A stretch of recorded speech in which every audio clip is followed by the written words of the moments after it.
Ek is Renée James, ek is 'n tweedejaar BCom bestuursrek student. Ek is by die Centurion Studiesentrum. Ek kom oorspronklik van Zenina, 'n baie klein dorpie in Limpopo. En ja, ek swat lekker hierso.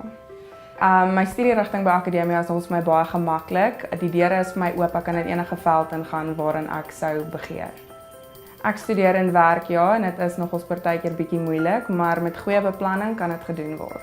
Ek het 'n studentewerk, so ek is heen en weer die hele dag lank.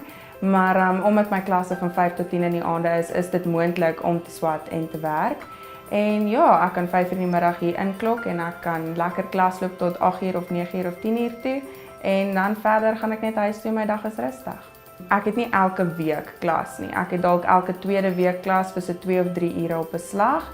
En dan die ander aande wat ek nie klas het nie, fokus ek om my goeders op te som of so aan.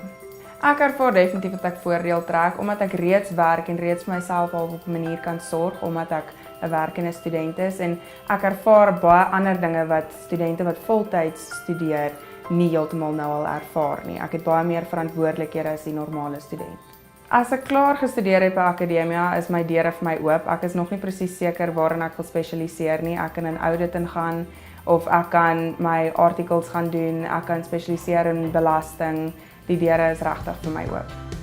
Voornemende studente moet definitief hiernatoe kom met 'n oop hart en 'n oop kop, om te weet jy gaan verskriklik baie struikelblokke wees. Dit is moeilik om te studeer en te swat, maar dit is die moeite werd, definitief.